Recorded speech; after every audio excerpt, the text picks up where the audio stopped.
Быстро вам напомню, что было в прошлой серии. Узнала, как издеваются над чилийскими студентами. Здесь, например, могут заставить студента-первокурсника построить мост из лапши. Но этот мост из лапши самооценку парням все равно не повышает. Чилийские парни у нас, как правило, безинициативные и боятся сами подходить. Побывала в доме, который молодой чилиец построил сам, ну и чуть его не развалила. Сейчас, дом сейчас развалится. Узнала, как тот с безопасностью в самом безопасном городе небезопасной Южной Америки. Грабители, как правило, орудуют на мопедах. Часто маскируются под курьеров еды. Просто среди белого дня подошли с пистолетом и сказали: «Вылезай». Мамма мия! Опасная работа. Добро пожаловать в Чили. Это жизнь других.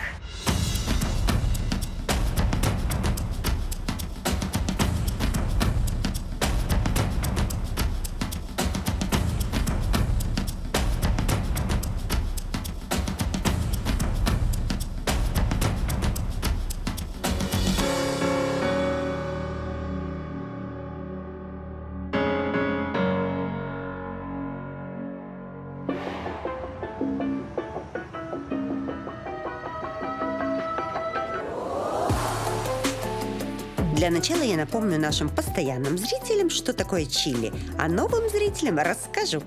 Это небольшая, но очень длинная страна в Южной Америке. Она считается самой экономически развитой и самой безопасной на всем континенте. А ее столица, город Сантьяго, насчитывает 5 миллионов жителей и аж 52 мэра.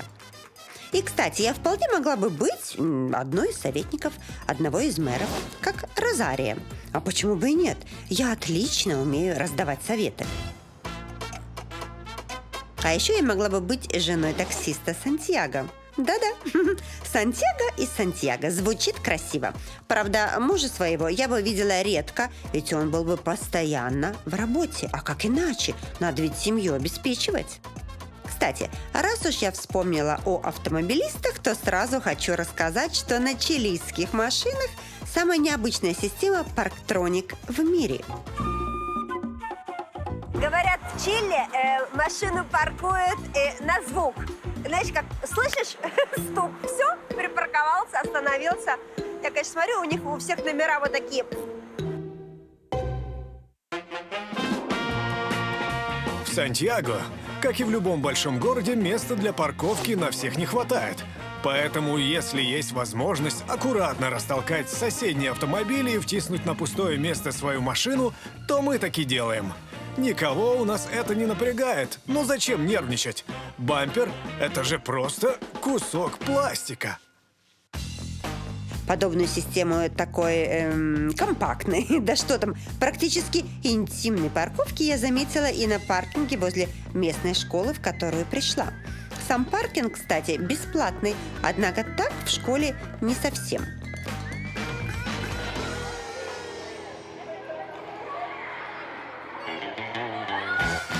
В Чили есть как частные, так и государственные школы. И хоть за государственные платить не надо, но много всего покупать все равно придется. Обожаю эти списки. Такие фломастеры или нет? Еще бумага нужна. Ну и цены здесь, конечно. С детства без ума от школы. Перед каждыми каникулами мы выдаем список родителям того, что надо купить. Чаще всего это разные канцелярии и музыкальные инструменты, которые также покупать обязательно. Список довольно большой, и каждый раз это где-то на 120 тысяч песо покупок. В части школы еще надо покупать отдельно форму. Во всех школах, во многих школах есть форма, и это нормально. А здесь, в школе, так интересно, помимо цвета футболок меняется и цвет обуви. То есть до 7 класса дети должны ходить в белых кроссовках, вот я смотрю, а после 7 в черных. Если честно, мне больше нравится ходить в черной обуви. Ее надо реже мыть. Но чтобы в ней прийти, придется получить письменное разрешение директора. Это старая традиция, и точных причин не знаю даже я. но могу предположить, что ученики помладше ходят в белой обуви, потому что за ней сложнее ухаживать, а значит, так они учатся быть опрятными. Вы знаете, система оценивания здесь тоже очень интересная. Она шестибалльная, но не от 1 до 6, а от 2 до 7. То есть почему не от 4, там, я не знаю, до 8? Ну, как-то так не странно, не знаю. Но на этом странности не заканчиваются. То, что они в школу идут с 4 лет и до 18, я еще могу понять. Но то, что в Чили аж 12 лет дети обязательно учат музыку, такого я еще не видела. 12 лет! 12! Повторю, что, может быть, кто-то не услышал.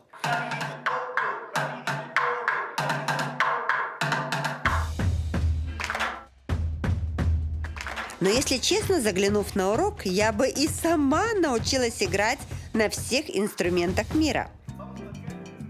Ты поняла, почему из 7 нот я не могу попасть ни в одну? Потому что у меня не было такого урока в школе.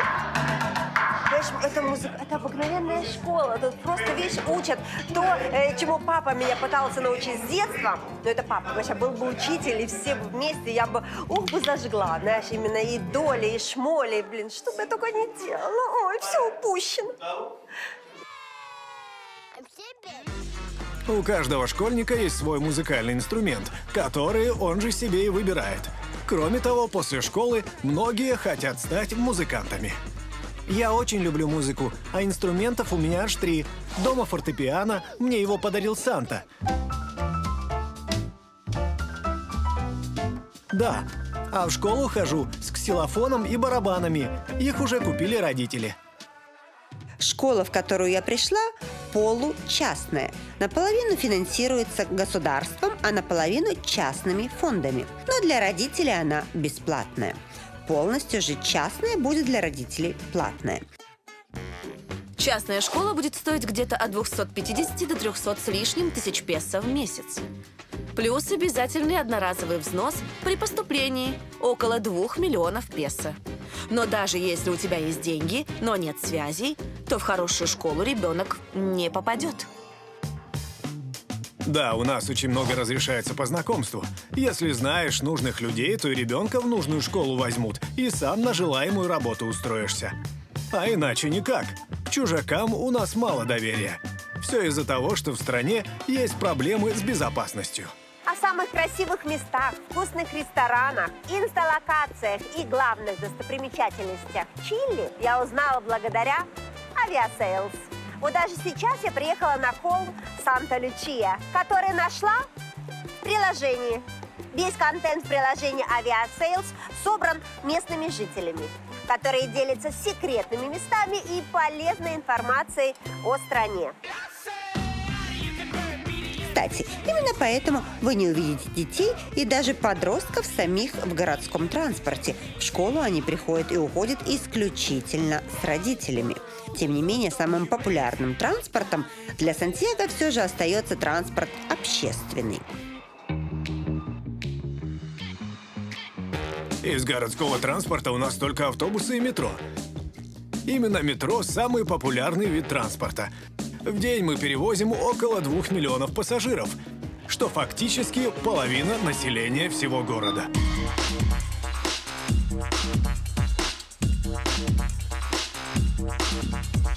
Лично я чаще всего пользуюсь метро, так как до работы мне ехать всего 15 минут. Так быстрее и дешевле всего. Стоимость проезда у нас зависит от количества времени. То есть, если едешь полчаса, то платишь 40 песо.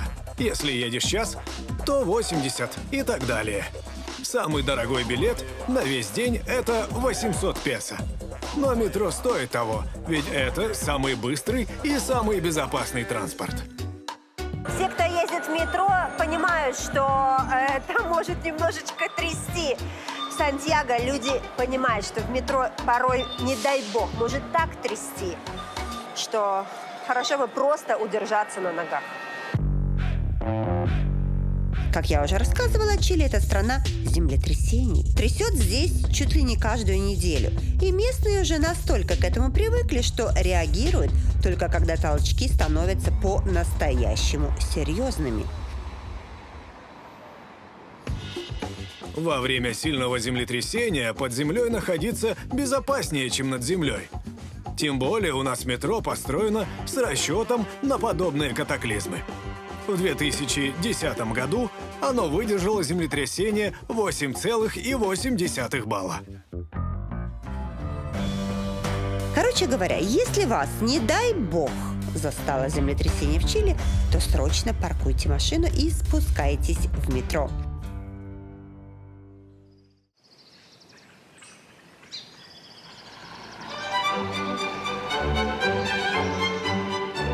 Еще одно относительно безопасное место в таких случаях – это открытое поле, подальше от городской застройки.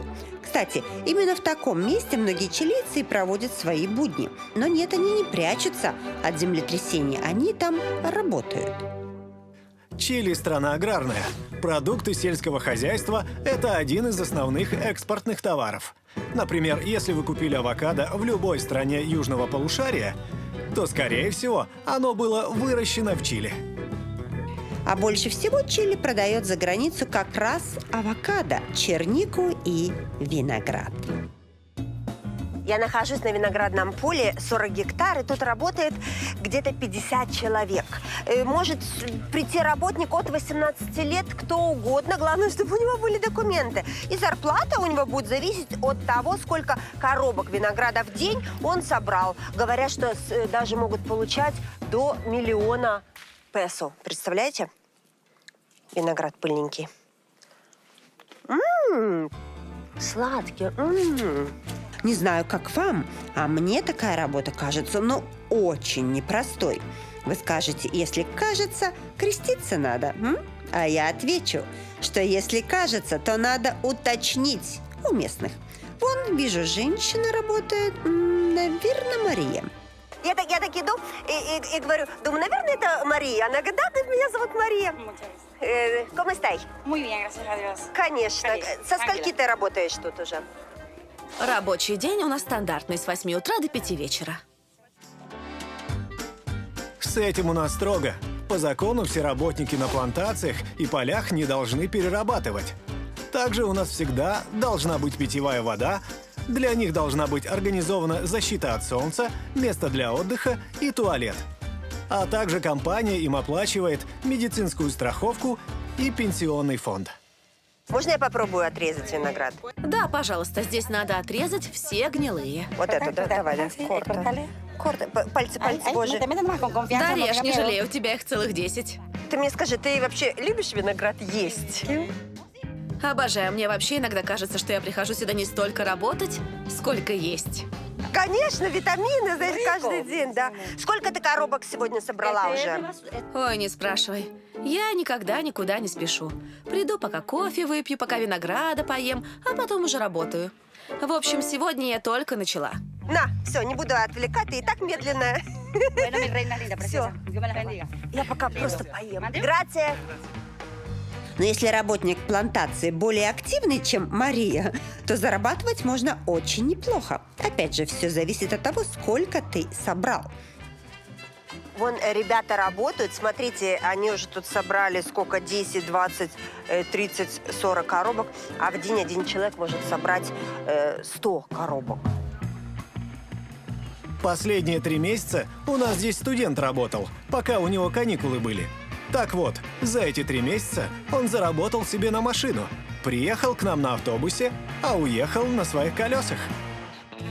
Какой молодец!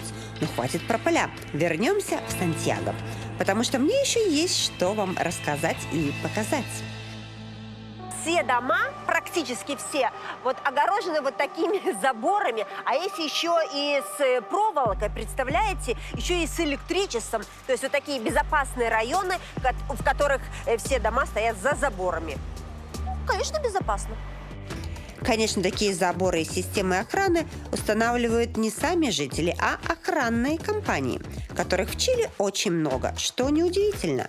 И догадайтесь, какая профессия является популярной в Чили? Правильно, профессия охранника.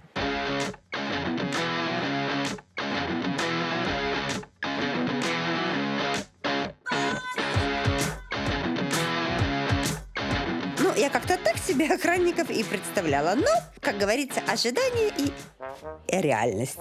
Сидят себе в офисе, ну и тут не без приключений.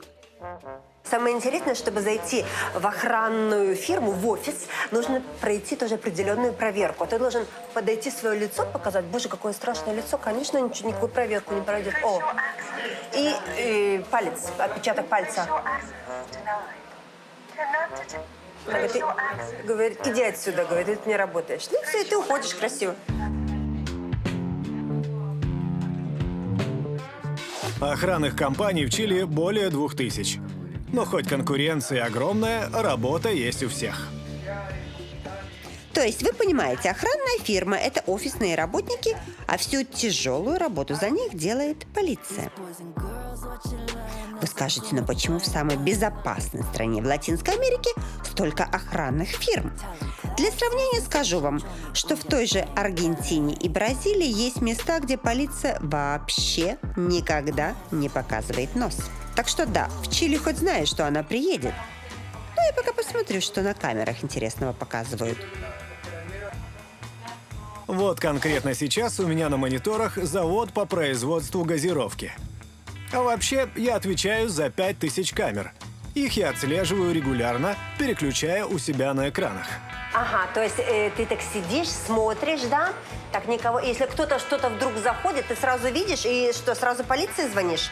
Да, даже если вижу что-то подозрительное, сразу связываюсь с полицией. У меня прямой канал связи с ними. Только наша компания фиксирует до 10 тысяч тревог в день. Но, как правило, треть из них ложные. Это если, например, хозяин вошел в дом, но забыл отключить сигнализацию. Ты вот сейчас вот смотришь на меня, а тут, может, какой-то сейчас бандит пришел. Не переживай, у меня периферическое зрение хорошо развито.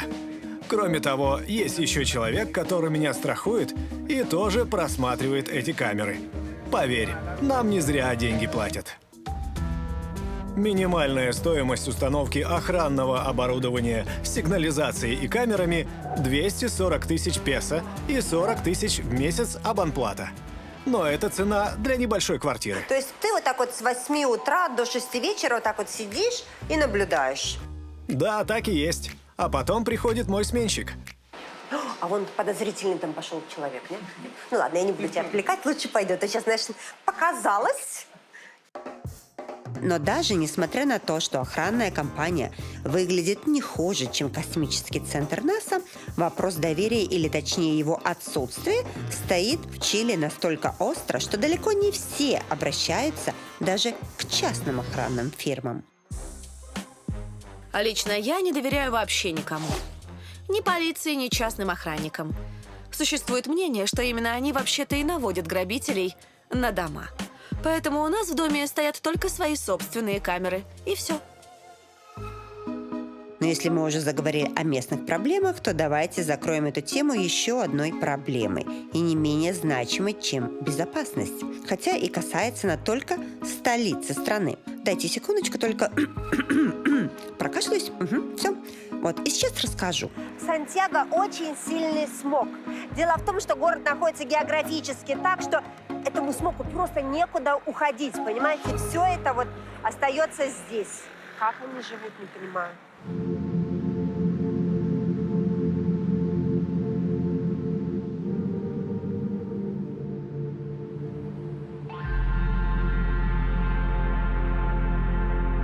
Сантьяго вроде и стоит на 600 метров выше уровня моря, но по факту он в яме. Ведь практически со всех сторон город окружен горами, которые еще выше. И так как находится он в котловане, то смогу просто некуда уходить. Народ уже давно привык к этому. С другой стороны, у нас-то и выбора не было. Но часть чилийцев считает, что выбор все же есть. И заключается он в том, чтобы уехать дальше от столицы и жить там, где воздух чистый. О, это и моя мечта. Уехать куда-то в лес, подальше от всех, закрыться в домике и жить самой. Минут 15. Больше я не выдержу. Ладно, шутки шутками. А как выглядит квартира буквально в часе езды от столицы, я вам все-таки покажу. Недвижимость здесь стоит не дешевле, а иногда дороже, чем Сантьяго. Все дело в том, что хоть столица и дальше, зато здесь ближе океан. Кстати, достаток местного жителя очень легко понять по району, в котором он живет. Приезжая в какой-нибудь район, сразу можно определить, что вот жители этого района зарабатывают не меньше 2 миллионов песо. Где-то зарабатывают гораздо больше. То есть вот так вот они и различаются. И поверьте, местный никогда не снимет себе жилье в дешевом районе просто ради экономии. Ведь это статус, а статус здесь важнее всего. Так, например, в этом районе аренда квартиры стоит в среднем 600 тысяч песо. А вот как она выглядит, я сейчас покажу. Но перед этим хотела бы поделиться с вами одним наблюдением. Посмотрите на эту квартиру. Как думаете, это в какой стране? А это? Может, здесь вам интерьер что-то подскажет? Как думаете, это Израиль или Сингапур? Вам не кажется, что все квартиры мира похожи? Вот и мне кажется. Но есть у всех отличительная черта. Это вид из окна. Посмотрим, какой вид нам предлагают в Чили. Итак, дамы и господа, наша любимая рубрика «Апартаменты, так сказать, местные». Мы находимся в престижном хорошем районе, где вот такая квартира 120 метров. Здесь зал, уже полностью, видите, с мебелью. Тут никто не живет. Это квартира для аренды. То есть тут вот приезжаешь и живи. Видите, значит, тут зал. Боже мой, какой вид-то шикарный. Просто так просыпаешься и тихий океан у тебя. Цена, кстати, зависит от вида тоже. О, здесь прямо спальня. Дальше санузел. Тоже все оборудовано, видите? Тут шкафы. Тут, наверное, живут все же, видишь? Как-то, видишь, дезинформация, она такая вещь. Ну ничего, мы ничего не будем ломать. Чтобы арендовать квартиру, вам необходимо собрать целый пакет документов. Но главное в этом справка о доходах. Арендодатель обязан знать, что вы в состоянии будете оплачивать жилье на протяжении всего срока аренды. Так что размер своей зарплаты и баланс в банке показать вам придется. Так, значит, тут у нас вторая маленькая спальня, шкаф есть, кровать есть, зеркало есть. С видом не на океан, но... Так, второй санузел есть. И третья спальня маленькая, видите? Ну, для ребенка, может быть. О, ну вот и кухня. Рабочее пространство, полностью все есть. Плита есть. Все есть, чайник есть. Раковина есть. Кофемашина есть. Все, стиральная машина есть. Ребята, понимаете, просто райское наслаждение. Человек, который хочет арендовать квартиру, как правило, не просматривает варианты сам.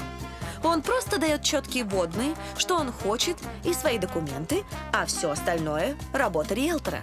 То есть, по факту, он уже въезжает в квартиру, которую ему снял риэлтор. Знаете, что самое интересное? Что здесь практически в домах не бывает кондиционеров. Это очень дорого. Вот так. А как вы спрашиваете, как? Вентилятор ставят. И вот так вот дует. Коммунальные в такой квартире будут стоить около 100 тысяч песо в месяц. Причем большая половина – это электричество. Еще 250 надо будет выложить за консьержа, бассейн и уборку территории. А если хочешь арендовать террасу на крыше, то еще 20 тысяч. Но, честно сказать, хоть это и не дешево, но мне все нравится. Я бы тут жила и не уезжала. Бывает такое, что договор подписан на полгода, а человек, который квартиру арендует, просто отказывается съезжать. И выселить его никак нельзя. Ведь силу ты не применишь, это противозаконно. А полиция его не выселит, так как у него есть договор аренды, пусть и с просроченным сроком действия. У меня лично аж две истории на эту тему. Первая – это когда я сдал в аренду коттедж, но женщина, которая его арендовала, просто отказалась съезжать. Мне пришлось подавать в суд. И вот уже несколько месяцев, как идут разбирательства, и все это время она там живет.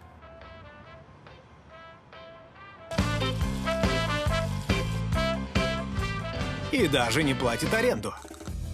Очень удобно, кстати, так сказать, полгода аренды и 3 месяца в подарок. А теряешь ты при этом только свою совесть. Вторая история еще хуже. Мы с женой несколько лет тому купили дом, а бывший владелец этого дома просто отказался с него съезжать. Мы 2 года с ним судились. Это было как теннис. Мы подаем в суд и выигрываем дело, а он подает апелляцию, и дело рассматривают заново. В итоге мы дом перепродали другому человеку, который был готов с этим возиться. Но, понятное дело, это гораздо дешевле. Что я могу сказать? Законы Чили, связанные с недвижимостью, просто космические. В кавычках, конечно. А вот что здесь космическое без кавычек, так это, очень популярная здесь профессия астронома. Ведь везде, кроме столицы с ее смогом, небо невероятно чистое. Не буду вдаваться в подробное описание климатических условий в нашей стране. Просто скажу, что у нас воздушные массы практически не двигаются, за счет чего в Чили самая прозрачная атмосфера на планете. Кроме Сантьяго, конечно. Такого нет больше нигде. Это, в свою очередь, означает, что тут просто идеальные условия для наблюдения за звездами. В Чили очень чистое небо, поэтому здесь очень много астрономов. Звезды очень хорошо видно. Романтика. Да какая там романтика. Обычно астроном смотрит в экран монитора, а не лежит на крыше обсерватории, разглядывая звезды. Такая наша профессия, что в телескоп мы смотрим от силы 10 дней в году, а все остальное время сидим за компьютером и проводим разные вычисления. Я, например, изучаю сверхновые звезды, а на это время надо. Это вам не даты ретроградного Меркурия посчитать. Однако самым сложным в работе астронома оказалось вычислить его зарплату. Дело в том, что в Чили едут астрономы со всего мира. И часто они живут здесь десятилетиями. Но зарплату им платит та страна, которая их сюда направила. А значит, и цифры совершенно разные. Однако скажу точно, суммы это не астрономические. В Чили находится половина всех телескопов мира. Вот прямо сейчас мы находимся внутри одного из них. Это экземпляр старый, ему уже больше 100 лет, но он до сих пор свою функцию выполняет. И до сих пор он для нас полезен. Чтобы вы понимали, построить такое 100 лет назад было очень непросто. Ведь звездное небо всегда движется, и чтобы за ним следить, здесь вращается все это здание. Многие современные телескопы работают уже иначе. Там ты опять же просто сидишь и смотришь монитор, а потом за тем же монитором проводишь нужные исчисления. При этом многие астрономы просто живут на работе. Не в прямом смысле, а просто проводят на ней очень много времени. А вот кто в буквальном смысле мог жить на работе, так это пожарные.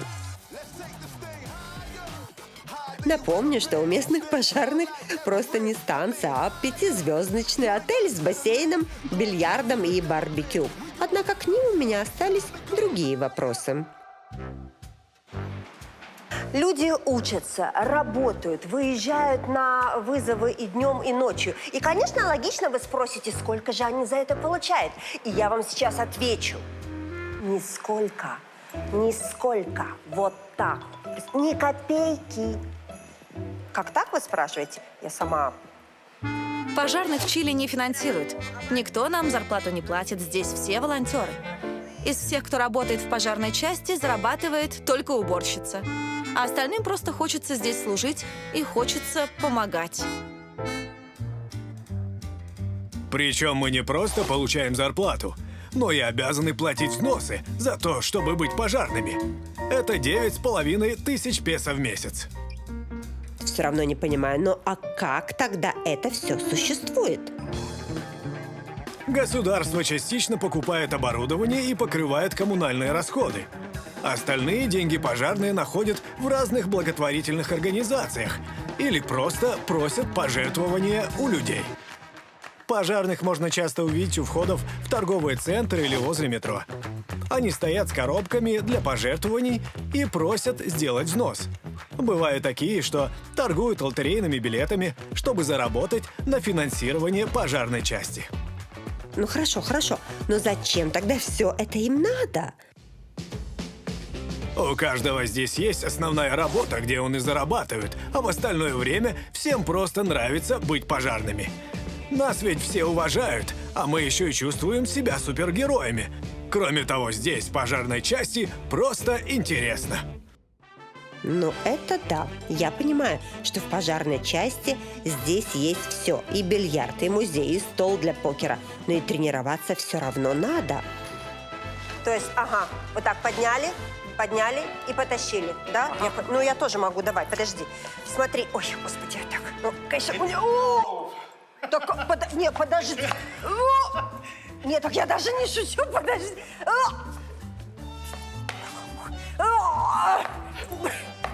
Нет, подожди, так это у вас какой-то... Так, а зачем такой... Извини, так... Какой-то капец, слушайте. В общем, короче говоря, вот видишь, поэтому я работаю, извини, товарищ... О, господи. Фу. Ой, спину надорвала, пока макет захотела поднять. В общем-то, логично, конечно, ведь чтобы вытянуть из пожара человека, тренироваться тоже надо с весом настоящего человека. Но если вы думаете, что местные пожарные только и делают, что купаются в бассейне и тренируются, то это совсем не так. Вот такая машина с 9 пожарными выезжает в день по 2-3 раза. Представляете, один этот шлем, честно сказать, ой, у меня даже от него, ой, ох, голова устала. Представляете, вот на такой машине 2-3 раза в день. Тут, чтобы, короче, выйти из машины, нужна помощь ни одного мужчины. Ой, хорошая профессия. Так как у каждого пожарного есть другая работа, то во время большого пожара он может сорваться со своего офиса, переодеться и бежать на пожар. Ну или если он дома, то надо переодеться и бежать на пожар. Возможно, переодеваться не надо, только если ты уже переодет для бега и уже бегаешь, занимаясь спортом.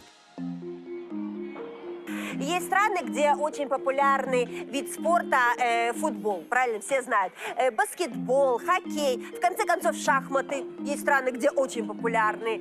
А здесь, в Чили, очень популярный вид спорта, такой как падель. Мне говорили падель, но ударение на «а».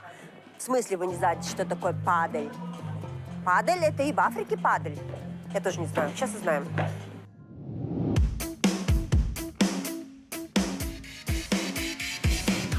Падель – это новый вид спорта, но очень популярный в Чили. Он чем-то похож на большой теннис, но ракетки сделаны из карбона и гораздо легче. Корт заметно меньше и окружен стенами, которые тоже являются частью игры. Короче говоря, это такой ленивый теннис. Я бы не назвала чилийцев суперспортивной нацией, если честно. Да, многие занимаются спортом, но это раз-два в неделю и без фанатизма. Поэтому падель для нас самое то. Профессионалов в этом виде спорта вообще не существует. Это чисто любительская игра, которую в то же время очень просто освоить. А когда освоил, то и бегать много не обязательно. Бегать много не надо, научиться можно быстро, а играть просто. Неужели я наконец-то нашла свой спорт? Может, попробовать? Мне предложили сыграть, но зачем людям портить вечер, правильно? Я лучше посмотрю.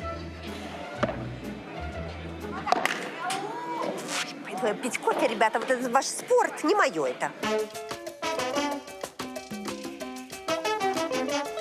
И не зря я пошла на кофе, ребята. За чашечкой капучино я познакомилась со Стеллой.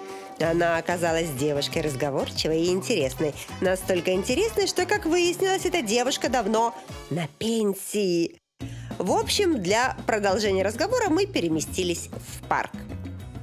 Стелла, сколько лет ты уже на пенсии? Ну, считаю, уже 9. По закону у нас на пенсию выходит в 65, а мне сейчас 74. Тебе 74 года? Да,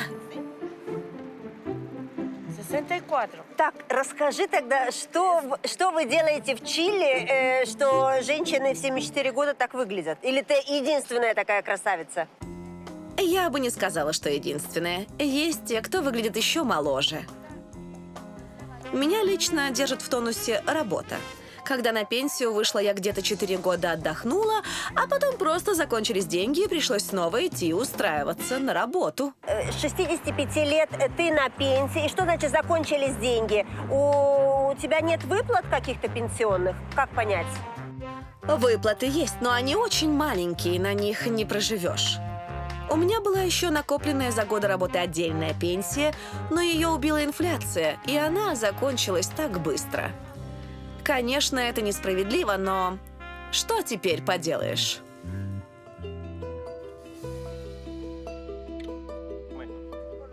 Пенсия от государства – это 150 тысяч песо в месяц. На это не то, что не проживешь, даже коммунальные не всегда заплатишь. Поэтому многие чилийцы откладывают деньги на протяжении жизни, чтобы обеспечить себе пенсию самостоятельно. Но, к сожалению, не у всех хватает и этого. Вот если бы ты могла вернуться назад, вот ты такую пенсию представляла или как-то по-другому? Ну, нет, конечно, немного другую. Хотелось быть более финансово независимой. Отдыхать, путешествовать, посвящать больше времени себе. Не могу сказать, что я и сейчас несчастна, но хотелось бы жизни лучше. Я свою пенсию вижу счастливой. Домик возле горного озера, рыбалка, внуки рядом. Но до всего этого еще работать и работать. Я на пенсии планирую путешествовать. Не знаю, получится или нет, но я к этому стремлюсь и коплю деньги. Моя пенсия – это юг и коттедж возле моря. Надеюсь, мне здоровья хватит еще и заниматься серфингом. В разных странах мира мечты людей очень похожи, но не у всех они сбываются. Может, хоть у наших героев все получится. Ну, слушай, Насрун, ты такая энергичная, ты такая красивая. Помимо вот того, что ты работаешь, как ты еще развлекаешься, чем ты занимаешься в жизни? Я занимаюсь танцами. Мне это приносит огромное удовольствие. Там у меня есть партнер из Бразилии, с которым мы прекрасно танцуем и отлично проводим время. Он очень помогает мне сохранить тело в тонусе и, конечно же, мой мозг. Танцор из Бразилии помогает сохранить мозг в 74 года. Я думаю...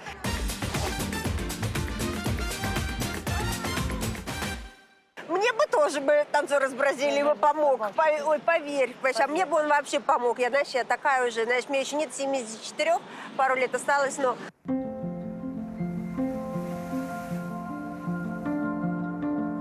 Ну ты мне скажи, ты счастлива? Да, Си? да. То есть ты рада, то есть и работаешь, и красиво, и танцор из Бразилии есть. Что тебе еще надо? Но так все живут пенсионеры или нет? Ну, наверное, не все. Но слушай, тот, кто хочет быть счастливым, он будет. Даже если у тебя не хватает денег, даже если что-то не складывается, ты все равно идешь и находишь то, что приносит тебе удовольствие, а значит, и делает тебя счастливым.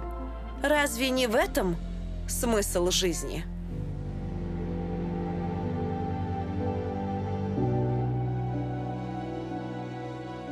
Когда приходит время и чилийцы покидают этот мир, то их хоронят в земле по всем христианским традициям.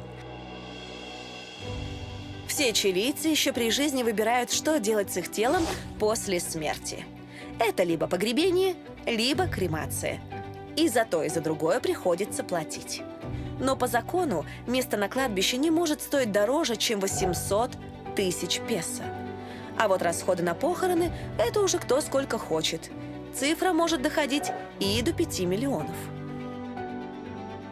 Но несмотря на такие суммы, да и вообще любые суммы, после 2 снятых выпусков и многих дней, проведенных в Чили, я могу сказать точно, что деньги для местных не главное. Да и вообще, несмотря на все свои проблемы, это страна счастливых людей. Ведь здесь самые вкусные фрукты во всем полушарии, здания самые крепкие на континенте и самые красивые звезды на всей планете Земля.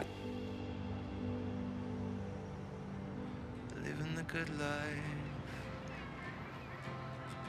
I'm gonna live the good life. I wanna get lost tonight. Get on a one-way flight out of here and start living the good life. Well, let's get lost tonight.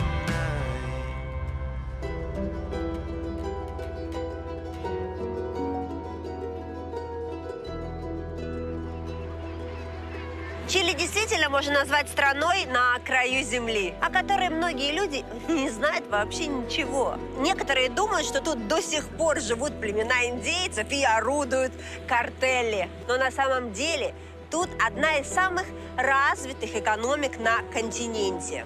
Здесь очень цивилизованные и культурные люди, которые к тому же еще очень вкусно готовят.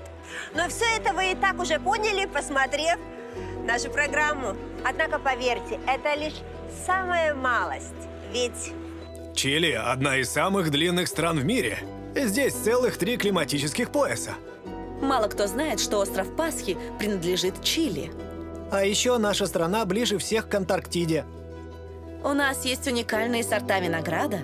И, кстати, самое вкусное вино, а значит, и самые счастливые люди. кто бы что ни думал, но на краю земли тоже есть жизнь. И она прекрасна. Хоть для нас она жизнь других.